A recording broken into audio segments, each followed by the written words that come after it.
5 años. 1826 días encerrada en un asilo esperando que mi hija cumpliera su promesa de que era temporal, de que vendría a buscarme cuando se organizara. Cada día miraba por la ventana esperando verla llegar.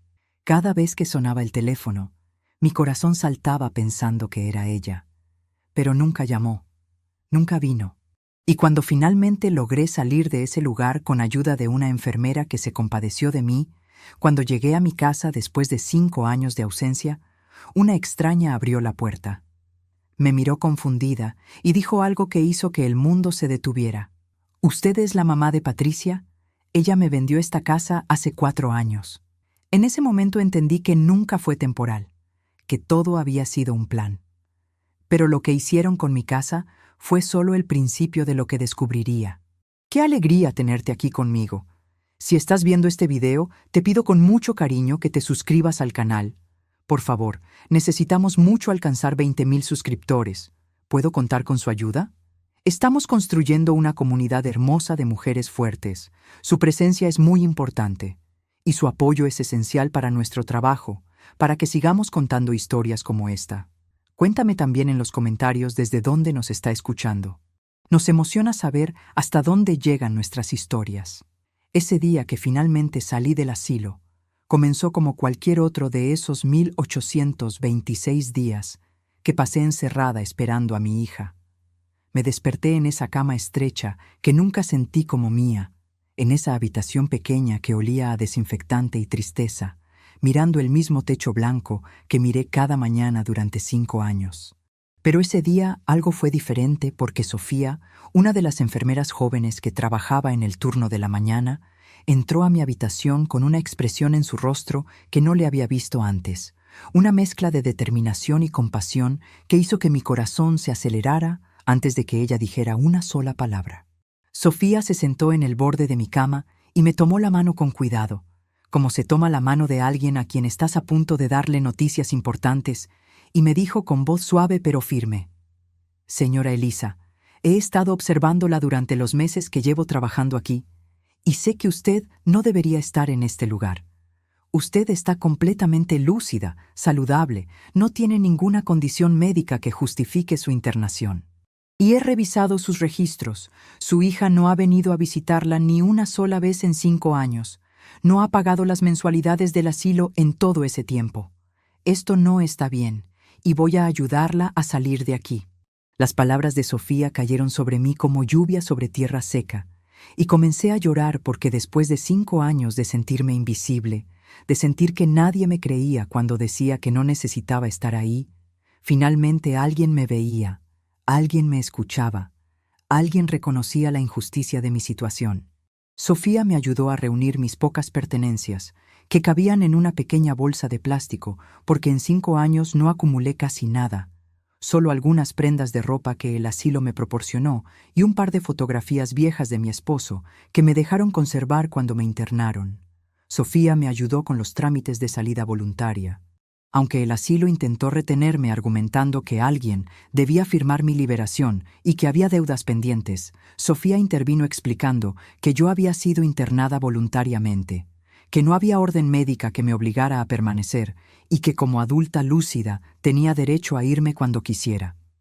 La directora, Carmen, finalmente accedió a dejarme ir, aunque dejó claro que iniciarían acciones legales para cobrar las deudas acumuladas.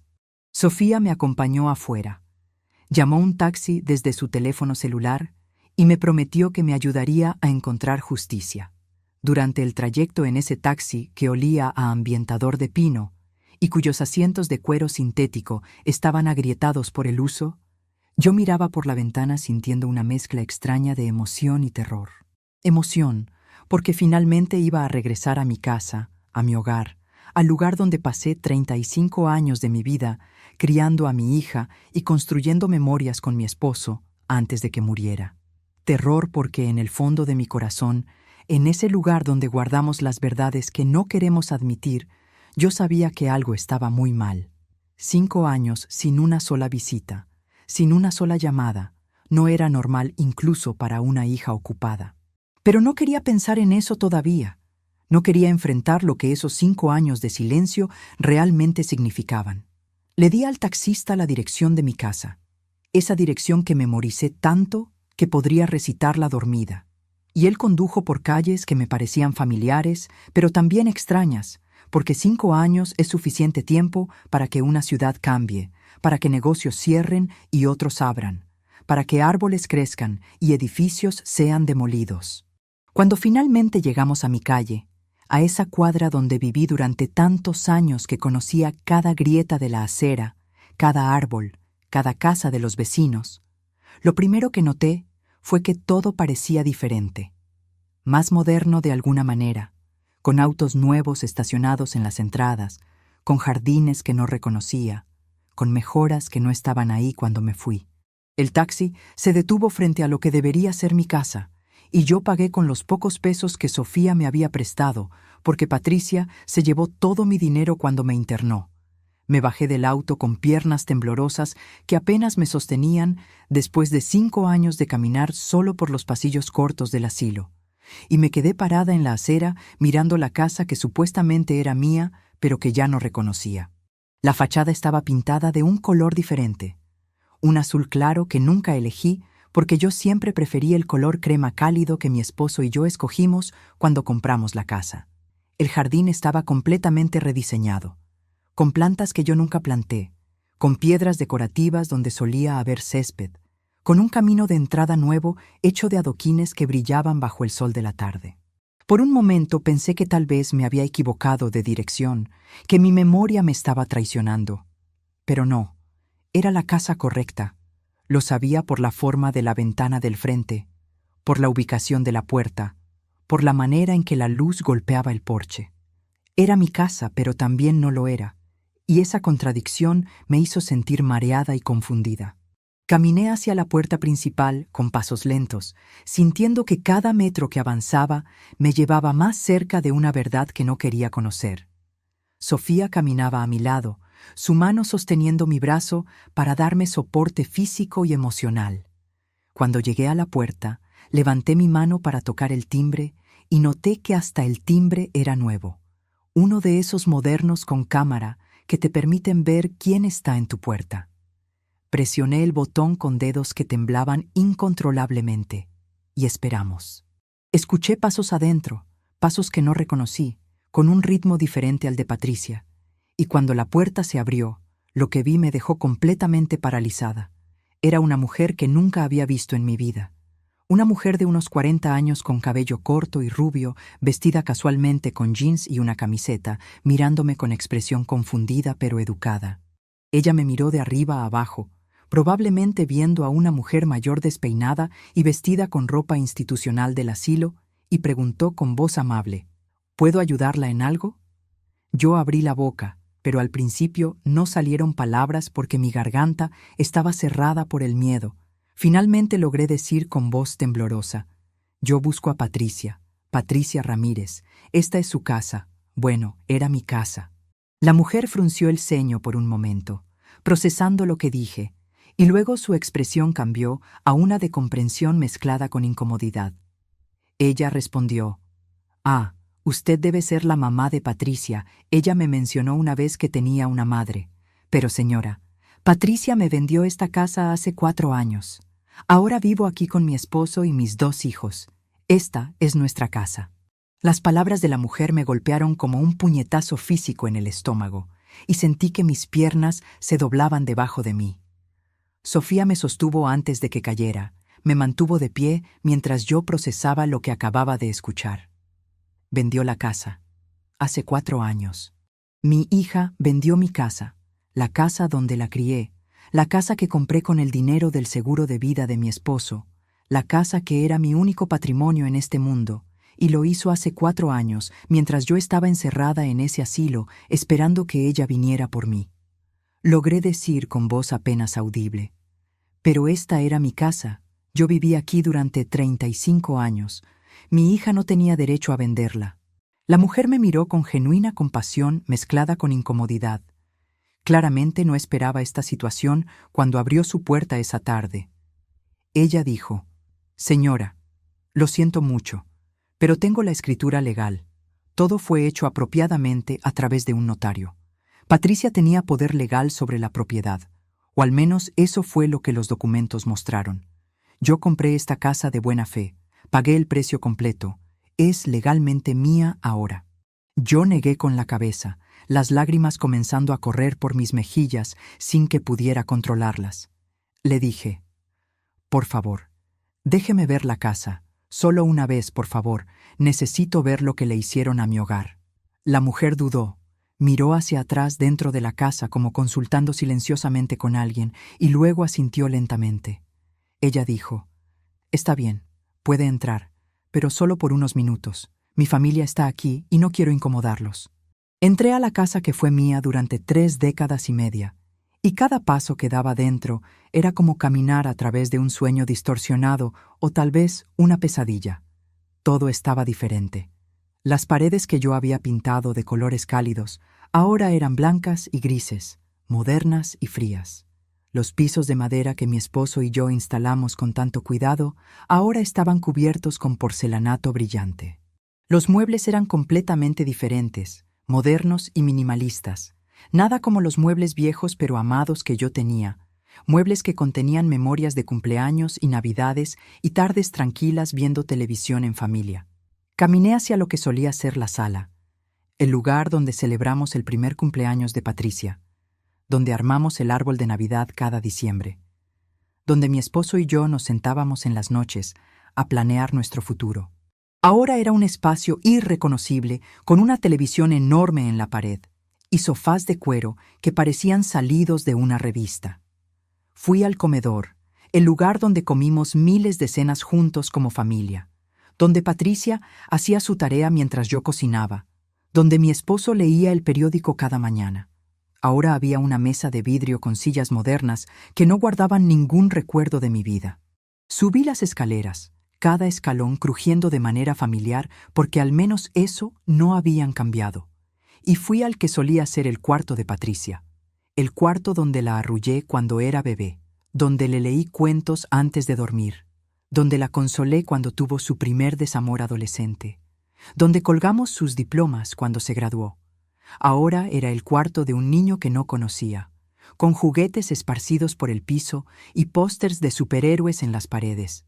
No quedaba nada, absolutamente nada de mi hija en ese espacio. Era como si Patricia nunca hubiera existido, como si nuestra vida juntas nunca hubiera sucedido. Bajé las escaleras sintiéndome como un fantasma visitando una casa que alguna vez fue su hogar, pero que ahora pertenecía a otros. Le pregunté a la mujer, mi voz sonando hueca incluso a mis propios oídos. ¿Y mis cosas? Los muebles, las fotografías, los objetos personales que estaban aquí cuando Patricia vendió la casa.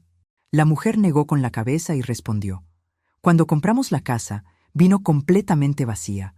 Patricia dijo que se había llevado todo lo que quería y que el resto lo donó o lo tiró. No quedó nada de sus pertenencias anteriores. Sentí que algo se rompía dentro de mí al escuchar esas palabras.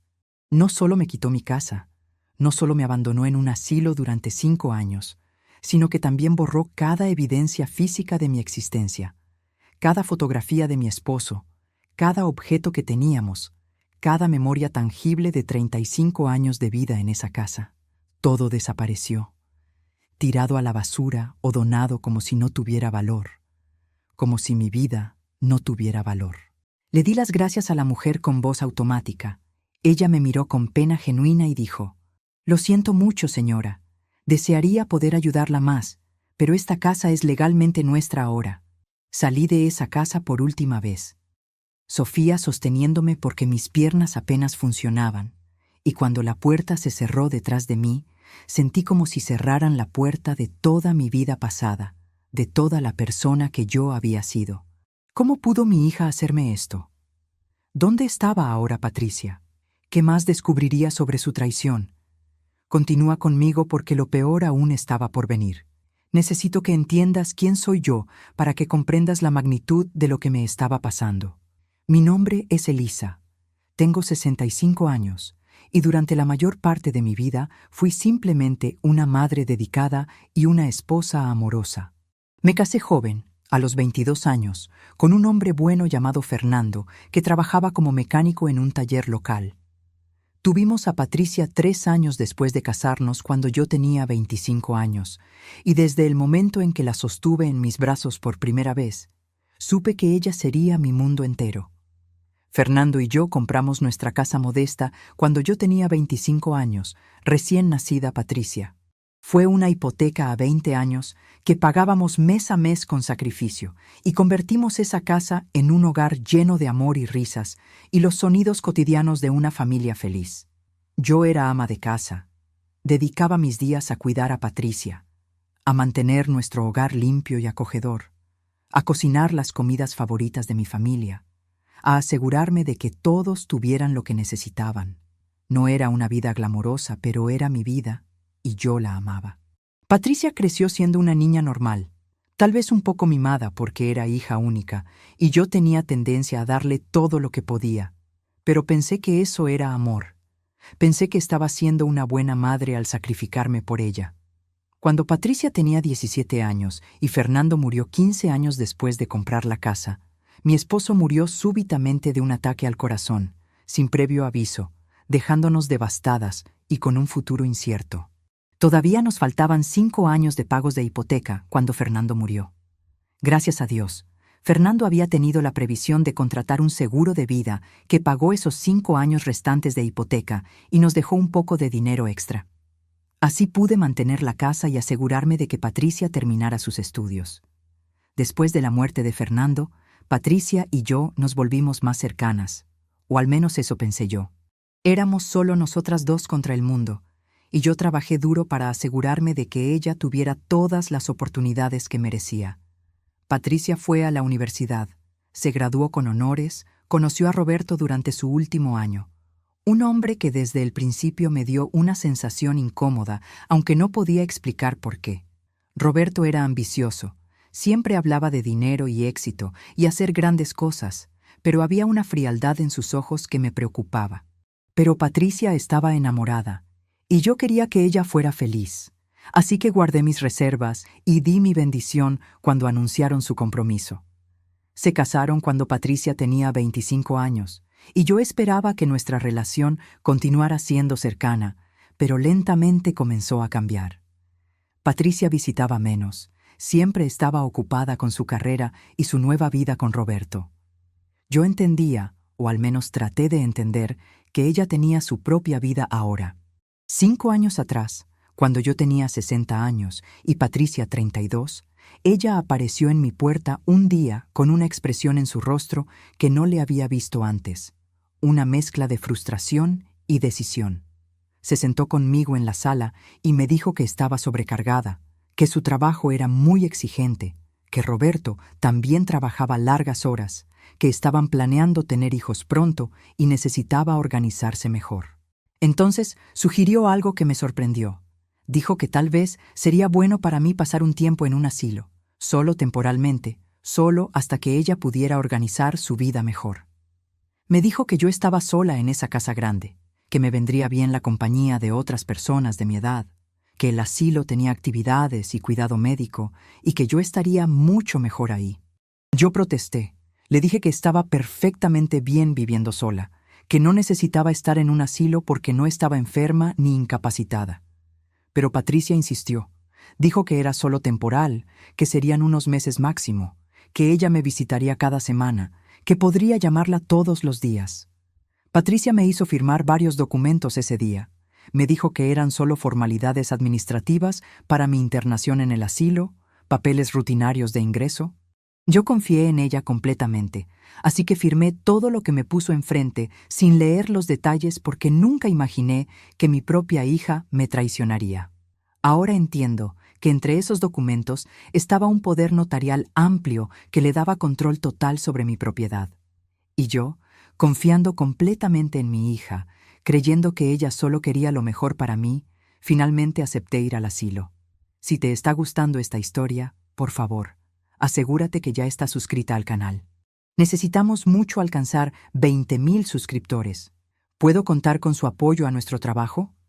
Salí de esa casa que ya no era mía, sintiendo que mi vida entera acababa de ser borrada, como si los últimos 65 años no hubieran significado nada, como si cada sacrificio que hice por mi hija hubiera sido tirado a la basura junto con mis muebles y mis fotografías y todas las evidencias físicas de mi existencia. Sofía me sostenía del brazo mientras caminábamos de regreso a la calle donde el taxi nos esperaba, y yo temblaba tan violentamente que ella tuvo que ayudarme a entrar al auto. Le dije a Sofía con voz entrecortada por las lágrimas: «Necesito encontrar a Patricia. Necesito preguntarle cómo pudo hacerme esto. Necesito entender por qué». Sofía asintió con determinación y le dijo al taxista que esperara un momento.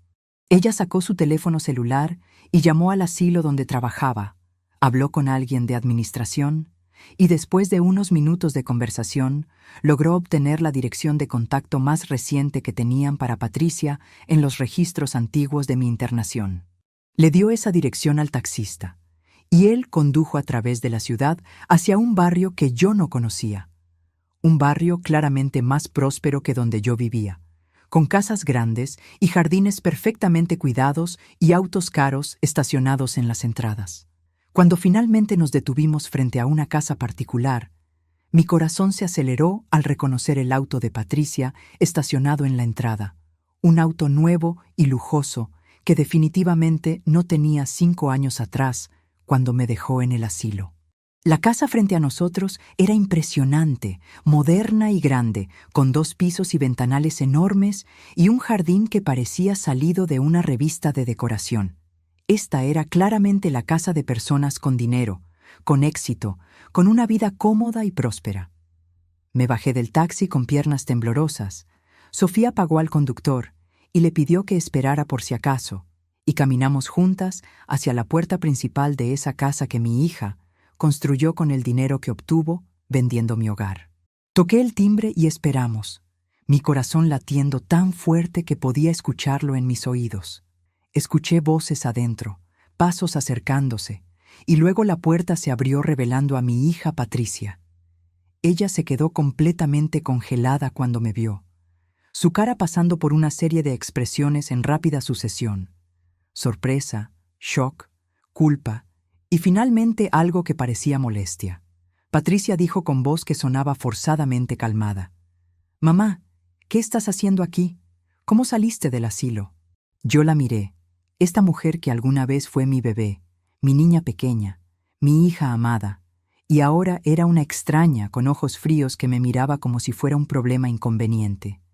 Le dije, mi voz elevándose a pesar de mis intentos de mantenerla controlada: «¿Cómo pude salir? ¿Esa es tu pregunta? Patricia, me abandonaste ahí durante 5 años. 5 años sin una sola visita, sin una sola llamada.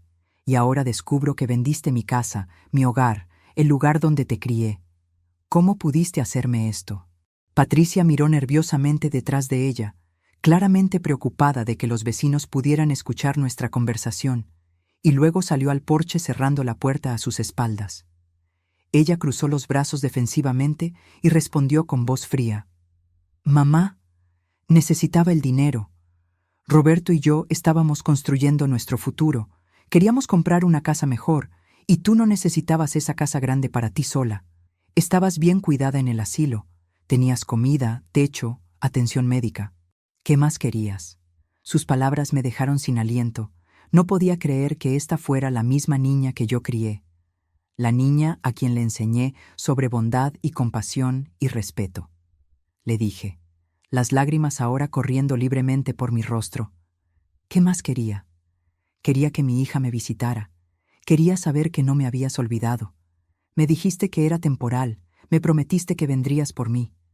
Esperé 5 años, Patricia. 5 años mirando por la ventana, esperando verte llegar». Comencé a procesar la información. Mis pensamientos se volvieron más claros a pesar del dolor. Vendió la casa hace 4 años. Eso significaba que durante el primer año que pasé en el asilo, todavía tenía mi casa, todavía tenía un hogar esperándome. Patricia esperó 1 año completo, probablemente asegurándose de que yo estuviera lo suficientemente olvidada, lo suficientemente perdida en ese lugar, antes de vender lo único que me quedaba. 1 año para asegurarse de que nadie preguntara por mí, de que yo estuviera tan aislada que no me enteraría de la venta hasta que fuera demasiado tarde. Patricia evitó mi mirada, mirando hacia el jardín perfectamente cuidado de su casa lujosa, y respondió con voz que intentaba sonar justificada, pero que sonaba hueca. Estaba ocupada, mamá, construyendo mi carrera, mi vida. No tuve tiempo. En ese momento, la puerta detrás de Patricia se abrió y Roberto salió, ese hombre que desde el principio me dio mala espina. Él miró la escena con una sonrisa cínica que me hizo sentir escalofríos, y dijo con voz que destilaba condescendencia: «Así que la madre finalmente aparece. Patricia, pensé que habíamos resuelto esta situación hace años». Yo miré a Roberto con nuevo entendimiento, viendo claramente por primera vez cómo él había influenciado a mi hija, cómo él la había convertido en alguien capaz de abandonar a su propia madre. Le pregunté a Patricia, ignorando completamente a Roberto: «¿Él te convenció de hacer esto? ¿Él te dijo que me abandonaras y vendieras mi casa?» Patricia finalmente me miró directamente, y en sus ojos vi algo que me rompió el corazón más que cualquier otra cosa. Vi que ella no sentía remordimiento, no sentía culpa genuina, solo sentía molestia de que su pasado había regresado a incomodar su presente perfecto. Roberto puso su mano en el hombro de Patricia, en un gesto que parecía de apoyo, pero que yo reconocí como posesivo y controlador. Él dijo con esa voz que probablemente usaba en sus reuniones de negocios, esa voz que hace que las decisiones terribles suenen racionales: «Su hija tomó una decisión inteligente, señora. Esa casa vieja valía dinero, dinero que Patricia tenía derecho a usar para mejorar su vida. Usted iba a morir algún día de todos modos y dejarle esa casa como herencia, así que realmente ¿qué diferencia hace que Patricia la haya vendido unos años antes?». Sus palabras eran tan crueles, tan desprovistas de cualquier humanidad básica, que me quedé sin palabras por un momento. Finalmente logré decir: «Era mi casa, mi hogar, el lugar donde viví con mi esposo, donde crié a mi hija. No era solo dinero, era mi vida entera». Patricia suspiró con exasperación, como si yo fuera una niña terca que no entendía conceptos simples, y dijo: «De todas formas, no necesitabas una casa tan grande tú sola, mamá. Fuiste egoísta manteniéndola solo para ti cuando nosotros la necesitábamos más». Le pregunté, mi voz ahora teñida de desesperación: «¿Y mis cosas? Las fotografías de tu padre, los muebles que compramos juntos, ¿dónde está todo?». Patricia se encogió de hombros con indiferencia y respondió: «Lo tiré. Eran solo viejas cosas, mamá. Velarias que nadie quería. Algunas las doné, otras las puse en la basura. No podía guardar todo ese desorden». En ese momento algo se rompió dentro de mí, algo más profundo que tristeza o dolor. Era una comprensión devastadora de que mi hija no solo me abandonó físicamente, sino que también borró deliberadamente mi existencia, desechó mis memorias, destruyó los únicos objetos físicos que me conectaban con mi esposo muerto y con mi vida pasada, y lo hizo sin pensarlo dos veces, sin considerar que esas viejas cosas eran todo lo que yo tenía. Le pregunté con voz temblorosa, aferrándome a una última esperanza: «Patricia, ¿puedo al menos quedarme contigo? Solo hasta que encuentre un lugar donde vivir. No tengo dónde ir, no tengo dinero, vendiste todo lo que tenía». Patricia y Roberto intercambiaron una mirada, y luego ella negó con la cabeza. Patricia dijo con voz que intentaba sonar razonable: «Mamá, no hay espacio aquí para ti. Esta casa es para nuestra familia». Yo miré alrededor de la enorme casa con sus 2 pisos y múltiples ventanas, claramente con al menos 5 o 6 habitaciones, y dije: «¿No hay espacio en esta casa enorme?». Roberto respondió con tono final: «No hay espacio para usted aquí, señora Elisa.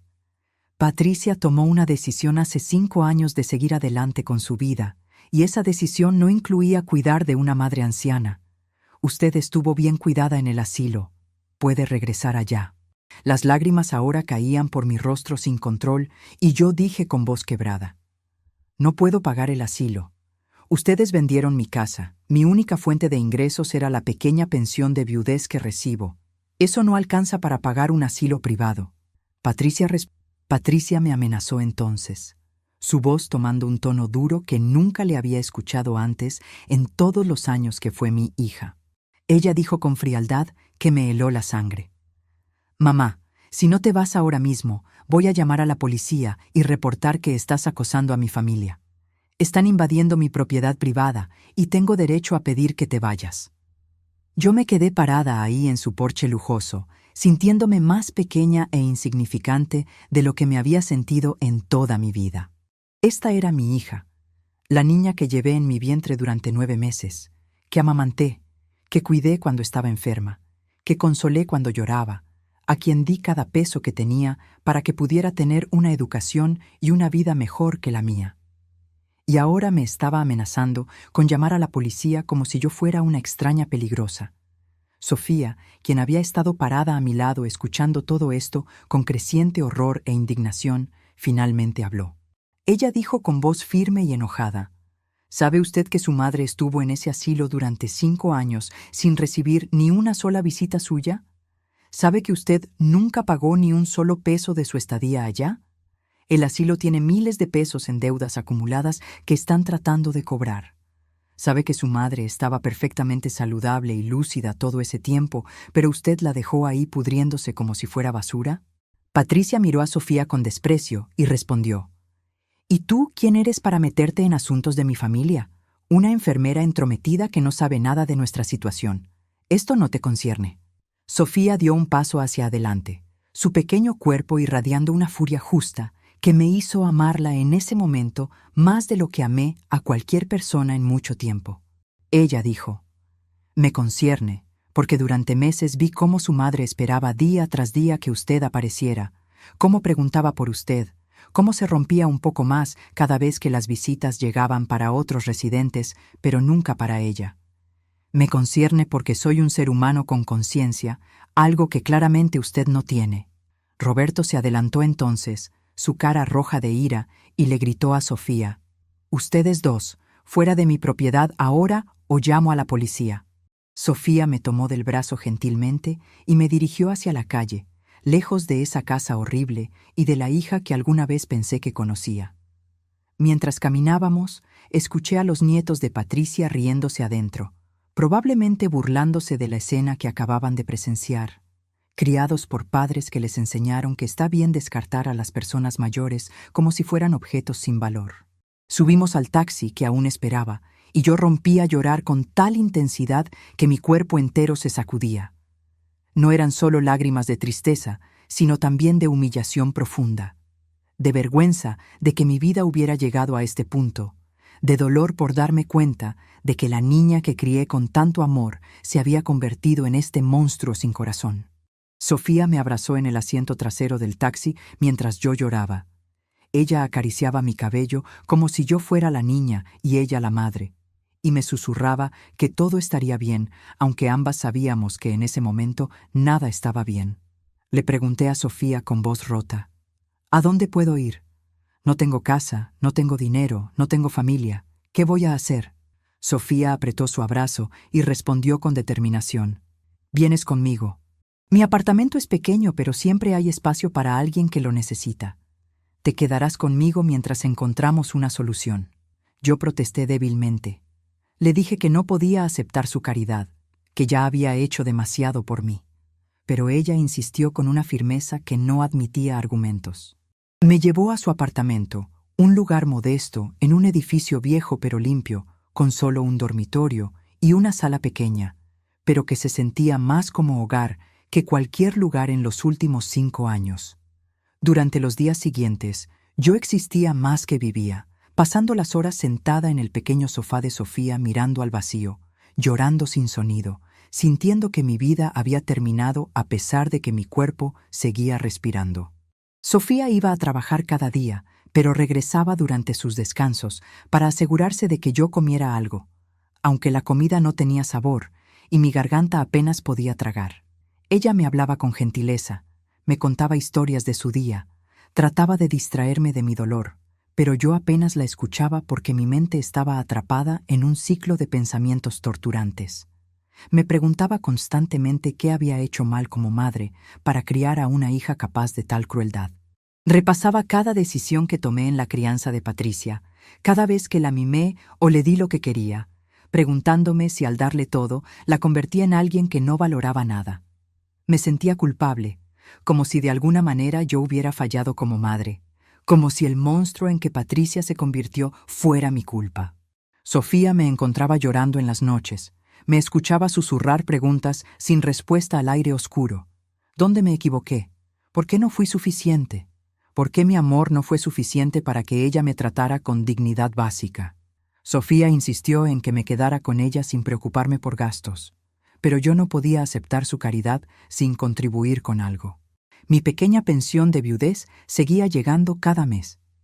Patricia no había podido tocar esos fondos porque venían directamente de la Seguridad Social.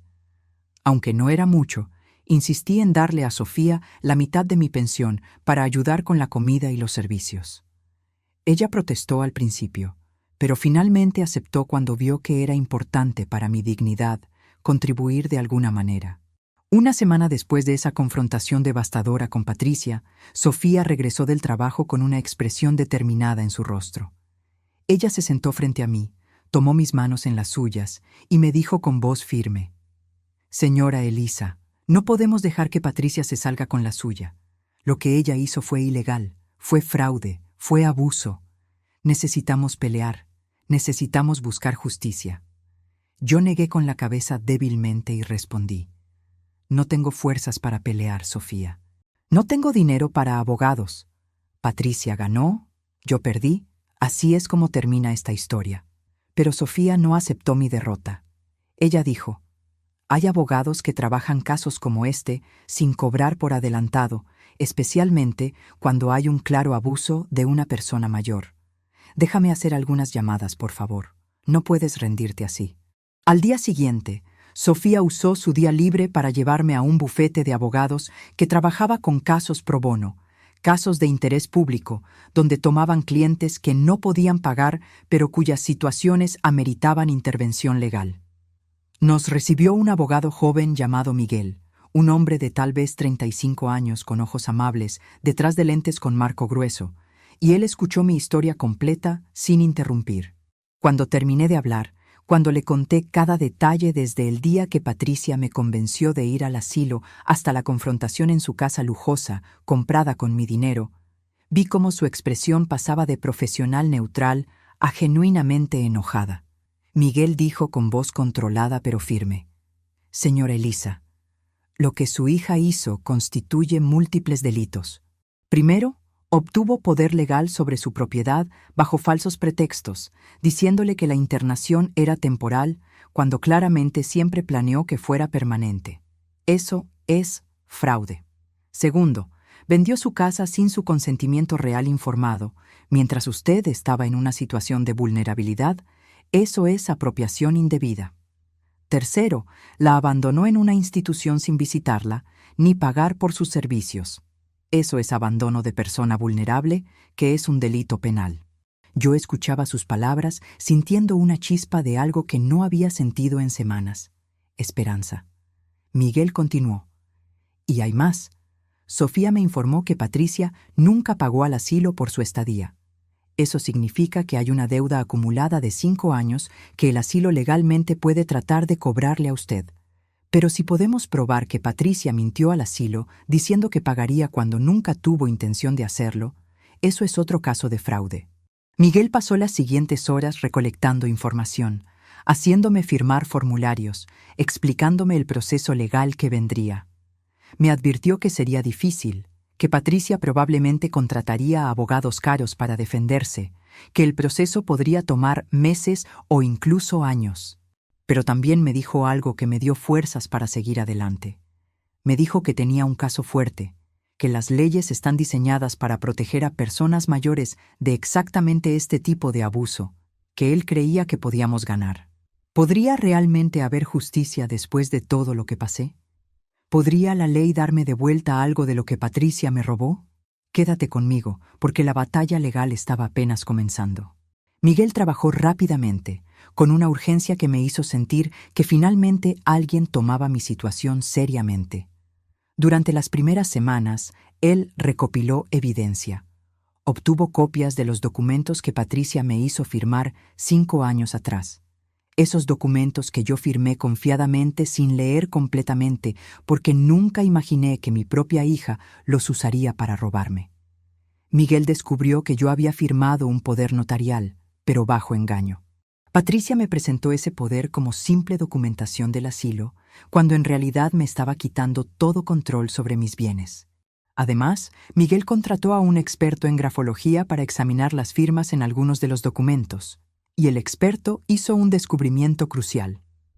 Varios otros documentos de transferencia de propiedad contenían firmas forjadas, mostrando que Patricia no se conformó solo con el poder que yo ingenuamente le di, sino que falsificó más documentos para facilitar el robo. Alguien, presumiblemente Patricia, forjó mi firma en documentos de transferencia de propiedad y en autorizaciones bancarias. Esto era evidencia sólida de fraude criminal, no solo civil. Miguel también obtuvo testimonios del personal del asilo donde pasé 5 años. La directora del asilo, una mujer mayor llamada Carmen, dio un testimonio devastador. Ella declaró que Patricia vino una sola vez al inicio para internar a su madre. Prometió pagar las mensualidades religiosamente. Firmó documentos asegurando que la internación era temporal para cuidados de corto plazo y luego desapareció completamente. El asilo acumuló una deuda de más de 400,000 pesos en cuidados no pagados. La directora Carmen explicó en su testimonio que Patricia pagó los primeros 6 meses por adelantado cuando me internó, lo cual les dio confianza inicial. Después, cuando los pagos se detuvieron, intentaron contactar a Patricia repetidamente durante meses sin respuesta. Eventualmente iniciaron procesos legales para cobrar la deuda. Pero Patricia había usado direcciones falsas en la documentación y resultó difícil localizarla. Para cuando finalmente la encontraron legalmente, ya habían pasado varios años y la deuda era enorme. El asilo decidió no desalojarme porque, como institución con principios éticos, no podían dejar a una anciana vulnerable en la calle. En cambio, continuaron mi cuidado mientras buscaban formas legales de cobrar a la familia responsable. Miguel también recopiló testimonios de enfermeras y doctores del asilo, incluyendo a Sofía, todos declarando que yo estaba perfectamente saludable mental y físicamente durante toda mi estadía, que no había razón médica legítima para mi internación prolongada, que claramente fui abandonada ahí por mi familia. Mientras Miguel construía nuestro caso, Patricia contrató sus propios abogados, un equipo caro de un bufete prestigioso que probablemente costaba más por hora de lo que yo ganaba en un mes cuando trabajaba. Ellos presentaron contraargumentos tratando de justificar las acciones de Patricia. Argumentaron que yo firmé voluntariamente todos los documentos dándole poder legal, que Patricia tomó decisiones difíciles pero necesarias sobre el cuidado de una madre que estaba envejeciendo y no podía cuidarse sola, que la venta de la casa fue una decisión financiera prudente para asegurar que yo tuviera fondos para cuidados a largo plazo. Sus argumentos eran sofisticados y bien presentados, diseñados para hacer que Patricia pareciera una hija preocupada, tomando decisiones responsables en lugar de lo que realmente era. Una hija codiciosa que robó a su madre vulnerable. Pero Miguel era brillante en su contraargumentación. Él señaló que si Patricia realmente estaba preocupada por mi cuidado a largo plazo, ¿por qué nunca pagó ni un solo peso al asilo después de los primeros 6 meses? ¿Por qué nunca me visitó ni una sola vez en 5 años? ¿Por qué, si la venta de la casa era para asegurar mis cuidados, usó ese dinero para comprarse una casa lujosa para ella misma en lugar de crear un fondo para mis necesidades? Miguel presentó evidencia financiera mostrando que Patricia depositó el dinero de la venta de mi casa directamente en su cuenta personal, lo usó como enganche para su casa nueva y nunca estableció ningún fondo o cuenta para mis cuidados como sus abogados alegaban. La evidencia era clara e innegable. Patricia me robó, pura y simplemente. El caso finalmente fue a juicio después de 2 años de preparación legal. Durante esos 2 años hubo múltiples audiencias preliminares, presentación de evidencias, contrainterrogatorios y retrasos típicos del sistema judicial. Fueron 2 años difíciles de incertidumbre, viviendo en el pequeño apartamento de Sofía, dependiendo de su bondad y del trabajo pro bono de Miguel. Pero Miguel nunca dejó de luchar por mi caso, y lentamente sentí mi dignidad regresando a medida que veía que el sistema legal reconocía que me había pasado una injusticia. El día del juicio, llegué al tribunal temblando de nervios, vestida con ropa que Sofía me compró porque no tenía nada apropiado que ponerme. Patricia estaba ahí con Roberto y su equipo de abogados caros. Ella me miró con una expresión que mezclaba enojo y algo que podría haber sido miedo.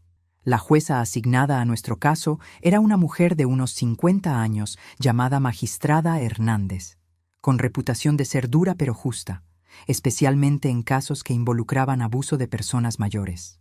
Miguel presentó nuestro caso con claridad y pasión. Mostró los documentos forjados, presentó los testimonios del personal del asilo. Explicó cómo Patricia sistemáticamente me despojó de mi propiedad, mi autonomía y mi dignidad. Cuando me llamaron al estrado para testificar, caminé hacia el frente con piernas temblorosas, pero cabeza en alto. Conté mi historia con voz que comenzó temblorosa, pero se fortaleció a medida que hablaba.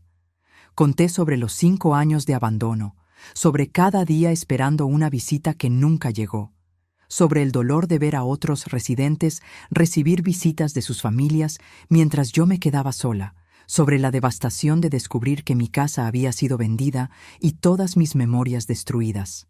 Vi a la jueza escuchando con atención creciente, vi cómo su expresión se endurecía cuando describí la confrontación con Patricia, donde ella me dijo que yo debería haber planeado mejor mi vida.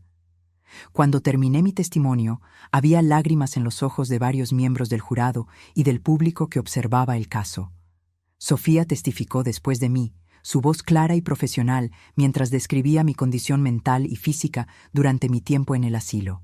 Ella declaró enfáticamente: «La señora Elisa estaba completamente lúcida y saludable durante todo el tiempo que la conocí. Ella no presentaba ninguna condición que justificara internación en un asilo. Estaba ahí porque fue abandonada, simple y llanamente». Otros miembros del personal del asilo confirmaron su testimonio, construyendo un caso irrefutable de que yo no necesitaba estar institucionalizada. Los abogados de Patricia intentaron desacreditarme durante el contrainterrogatorio. Sugirieron que tal vez yo estaba exagerando mi lucidez, que tal vez tenía problemas de memoria que justificaban la preocupación de Patricia. Pero Miguel había anticipado esto y presentó evaluaciones médicas completas que me hicieron después de salir del asilo, todas mostrando que yo estaba en perfecta salud mental sin ningún signo de demencia o deterioro cognitivo. El momento crucial del juicio vino cuando Miguel presentó el análisis grafológico de los documentos forjados. El experto, con su informe técnico ya escrito y presentado semanas antes como parte de la preparación del caso, testificó en la corte explicando sus conclusiones. Al menos 5 documentos clave contenían firmas que definitivamente no eran mías, que habían sido forjadas por alguien intentando imitar mi escritura, pero fallando en replicar las características únicas de mi firma real. Cuando se le preguntó quién tenía acceso y motivo para forjar esos documentos, la respuesta obvia fue Patricia.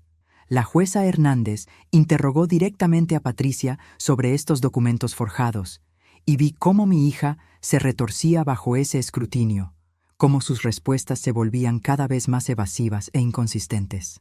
La jueza preguntó: «Señora Patricia, si su madre firmó voluntariamente todos estos documentos como usted alega, ¿por qué hay evidencia forense de que varias firmas son falsificaciones?» Patricia tartamudeó, miró a sus abogados buscando ayuda y finalmente murmuró algo sobre no recordar exactamente cómo se firmaron todos los documentos. Fue en ese momento cuando supe que habíamos ganado, cuando vi la expresión de la jueza cambiar de escéptica a convencida de la culpabilidad de Patricia. ¿Alguna vez has confiado tanto en alguien solo para descubrir que esa confianza fue tu mayor error? Yo aprendí esa lección de la manera más dolorosa posible, pero también aprendí que todavía existe justicia en el mundo para quienes tienen el coraje de pelearla. La magistrada Hernández tomó 2 semanas para deliberar después de que el juicio concluyó. 2 semanas durante las cuales yo apenas pude dormir porque toda mi vida futura dependía de su decisión. Finalmente llegó el día de la sentencia, y regresé al tribunal con Sofía y Miguel a mi lado, mi corazón latiendo tan fuerte que pensé que todos en la sala podían escucharlo. La jueza entró con expresión seria, se sentó en su estrado y comenzó a leer su decisión con voz firme y clara. Ella dijo: «He revisado cuidadosamente toda la evidencia presentada en este caso, y debo decir que raramente he visto un caso de abuso familiar tan claro y tan cruel como este. La señora Elisa Morales fue sistemáticamente despojada de su propiedad, su autonomía y su dignidad por su propia hija, quien abusó de la confianza de una madre para enriquecerse a sí misma». La jueza continuó detallando cada aspecto del caso: cómo Patricia obtuvo poder legal bajo falsos pretextos, cómo vendió mi casa sin mi consentimiento real informado, cómo me abandonó en un asilo durante 5 años sin visitarme ni pagar por mis cuidados después de los primeros 6 meses, cómo forjó documentos para facilitar el robo de mi propiedad. Luego pronunció la sentencia que cambiaría todo. Por lo tanto, este tribunal ordena que la señora Patricia Ramírez devuelva a su madre el valor íntegro de la casa vendida, ajustado por inflación y apreciación del mercado inmobiliario durante el periodo en cuestión. Según las evaluaciones presentadas, este monto asciende a 1.200.000 pesos. Además, la señora Patricia Ramírez es condenada a pagar una indemnización por daños morales de 300.000 pesos por el sufrimiento emocional causado a su madre. Además, la señora Patricia Ramírez debe pagar inmediatamente todas las deudas acumuladas con el asilo donde su madre fue internada, que ascienden a 400.000 pesos. El total que la señora Patricia Ramírez debe pagar a su madre es de 1.900.000 pesos. Escuché esas cifras y mi mente apenas podía procesarlas. Era más dinero del que había visto en toda mi vida. La jueza no había terminado. Ella continuó: además, el señor Roberto Méndez, como cónyuge de la señora Patricia Ramírez y beneficiario directo de los fondos robados utilizados para comprar su residencia actual, es condenado solidariamente con su esposa. Ambos son responsables de este pago.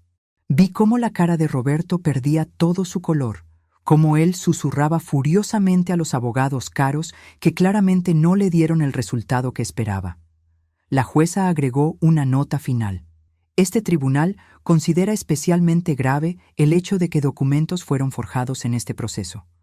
Por lo tanto, este caso será referido al Ministerio Público para posible enjuiciamiento criminal por fraude y falsificación de documentos. La señora Patricia Ramírez podría enfrentar cargos penales adicionales. Patricia comenzó a llorar entonces, lágrimas que parecían más de frustración y miedo que de remordimiento genuino. Ella intentó acercarse a mí después de que la jueza salió de la sala. Intentó decir algo que sonaba como una disculpa, pero yo la detuve con una mirada. Le dije con voz tranquila pero firme: «No quiero escuchar tus disculpas ahora, Patricia. Tuviste 5 años para disculparte, 5 años para mostrar algo de decencia humana básica. Solo me buscas ahora porque un juez te obligó, no porque realmente lo sientas». Ella abrió la boca para responder, pero yo me di la vuelta y caminé fuera del tribunal con Sofía y Miguel, dejando a Patricia y Roberto con las consecuencias de sus acciones. Los meses siguientes fueron de reconstrucción. Patricia y Roberto, enfrentados con la obligación de pagar casi 2 millones de pesos, no tuvieron más opción que vender su casa lujosa. Sin embargo, el mercado inmobiliario había bajado, y aunque la casa se vendió por un precio considerable, después de pagar la hipoteca que tenían sobre ella, les quedó apenas suficiente para cubrir parte de lo que me debían. El juez ordenó un plan de pagos forzoso, donde Patricia y Roberto tuvieron que comprometerse a pagarme mensualmente durante los próximos años, hasta completar el monto total de la sentencia. Además, el juez embargó sus salarios y cuentas bancarias para asegurar el cumplimiento. Los primeros pagos comenzaron a llegar a mi cuenta 3 meses después de la sentencia, y aunque el proceso sería largo, finalmente tenía la certeza legal de que recuperaría lo que era mío. El caso criminal que la jueza refirió al Ministerio Público avanzó paralelamente al cumplimiento de la sentencia civil. Patricia fue formalmente acusada de fraude y falsificación de documentos. Después de meses de proceso penal, llegó a un acuerdo con la Fiscalía. A cambio de declararse culpable y evitar un juicio criminal largo, recibió una sentencia de 3 años de prisión condicional, lo que significa que no iría a la cárcel si cumplía ciertas condiciones, incluyendo pagar puntualmente la sentencia civil y realizar trabajo comunitario. También quedó con antecedentes penales permanentes. Roberto, aunque beneficiario del fraude, no fue acusado criminalmente porque los fiscales determinaron que Patricia había sido la autora intelectual principal. Con los pagos iniciales que comencé a recibir de la sentencia y con ayuda de un préstamo bancario que pude obtener gracias a la orden judicial que garantizaba pagos futuros, compré un apartamento pequeño pero luminoso en un barrio tranquilo. Era modesto comparado con mi casa anterior, pero era genuinamente mío, con escrituras legales a mi nombre que nadie podría quitarme. A medida que llegaban los pagos mensuales de Patricia y Roberto, fui pagando el préstamo y amueblando mi nuevo hogar poco a poco. Decoré el apartamento lentamente, con muebles nuevos que elegí yo misma, con plantas que crecían en las ventanas, con fotografías nuevas que tomé de momentos felices con mi nueva vida. Sofía se convirtió en algo más que una amiga, se convirtió en la familia que elegí, y nosotras nos visitábamos constantemente, compartíamos cenas, reíamos juntas de una manera que no había reído en años. Algo sorprendente pasó después de que mi caso se hizo público en los medios locales. Comencé a recibir mensajes de otras mujeres mayores en situaciones similares, mujeres que habían sido abandonadas por sus familias, mujeres que necesitaban ayuda, pero no sabían cómo buscarla. Con el apoyo de Miguel y Sofía, comencé a hacer trabajo voluntario en el mismo asilo donde estuve internada, pero ahora visitando a los residentes que no tenían familia, haciéndoles compañía, escuchando sus historias, ayudándoles a conectar con recursos legales si estaban siendo abusados. Encontré propósito en ayudar a otros que estaban donde yo estuve, en usar mi experiencia dolorosa para prevenir que otros sufrieran lo mismo. Patricia intentó reaproximarse varias veces después de la sentencia. Me enviaba cartas que yo no abría. Me dejaba mensajes de voz que yo borraba sin escuchar. 6 meses después del juicio, ella apareció en mi nuevo apartamento sin avisar. Tocó a mi puerta con lágrimas en los ojos. Cuando abrí y la vi parada ahí, sentí una punzada de algo que podría haber sido el viejo amor maternal. Pero luego recordé todo lo que me hizo y ese sentimiento se evaporó. Patricia dijo con voz temblorosa: «Mamá, lo siento, cometí un error terrible. Por favor, perdóname. Quiero que seas parte de mi vida de nuevo». Yo la miré durante un largo momento. Vi a esta mujer que alguna vez fue mi bebé, pero que ahora era una extraña que me causó más dolor del que pensé que era posible sobrevivir. Le dije con voz calmada: «Patricia, tú me enseñaste algo muy importante durante estos años. Me enseñaste que familia no es solo sangre. Familia es quien elige quedarse cuando las cosas se ponen difíciles, quien te ama sin condiciones, quien te respeta incluso cuando eres vulnerable. Sofía es más familia para mí de lo que tú fuiste alguna vez. Miguel, quien me defendió sin cobrarme un peso, es más familia para mí de lo que tú fuiste. Los residentes del asilo a quienes visito cada semana son más familia para mí de lo que tú fuiste. Tú eres solo sangre, Patricia, y sangre no es suficiente». Vi cómo mis palabras la golpeaban. Vi lágrimas genuinas en sus ojos por primera vez, pero no sentí el impulso de consolarla como habría sentido años atrás. Cerré la puerta gentilmente pero con firmeza, y esa fue la última vez que vi a mi hija. Ahora, 4 años después de aquel día terrible, cuando descubrí que mi casa había sido vendida, 2 años de batalla legal y 2 años viviendo mi nueva vida después de la sentencia. Tengo 70 años y vivo una vida que nunca imaginé posible. Tengo mi propio apartamento lleno de luz y paz. Tengo amigas verdaderas que me valoran. Tengo propósito en mi trabajo voluntario. Tengo dignidad que nadie puede quitarme de nuevo. Las cicatrices de lo que Patricia me hizo permanecen. Hay días cuando la traición todavía duele como si fuera fresca. Hay momentos cuando veo madres con sus hijas adultas y siento una punzada de pérdida por lo que pude haber tenido, pero nunca tendré. Pero también aprendí lecciones que solo el sufrimiento profundo puede enseñar. Aprendí que soy más fuerte de lo que pensaba, que puedo sobrevivir cosas que pensé que me matarían, que nunca es demasiado tarde para comenzar de nuevo. Aprendí que la dignidad no es algo que otros te dan, sino algo que reclamas para ti misma, que el abandono de otros no define tu valor, sino que revela el carácter de quien abandona. Aprendí que el amor verdadero no viene necesariamente de quien comparte tu sangre, sino de quien elige quedarse contigo cuando sería más fácil irse. Patricia me enseñó lo que no quiero ser, y Sofía me enseñó lo que aspiro a ser. Cada mañana me despierto en mi apartamento pequeño, pero mío. Preparo mi café. Me siento junto a la ventana donde el sol entra cálido y brillante, y me siento agradecida. Agradecida de haber sobrevivido. Agradecida de haber encontrado la fuerza para pelear. Agradecida de haber descubierto que todavía hay bondad en el mundo en la forma de enfermeras como Sofía y abogados como Miguel, y juezas como la magistrada Hernández. Mi historia no terminó en ese asilo como Patricia planeó. Terminó aquí, en esta nueva vida que construí desde las cenizas de la vieja, rodeada de amor verdadero y viviendo con una paz que viene de saber que tu dignidad fue restaurada y tu verdad fue reconocida.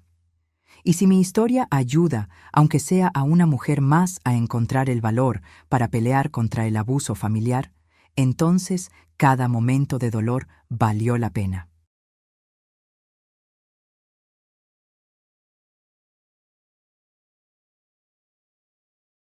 Si te gustó esta historia, haz clic en este próximo video que está apareciendo en la pantalla, porque la próxima traición supera todo lo que has visto hasta ahora. Y no te olvides suscribirte en el canal, para que no te pierdas ni una sola historia.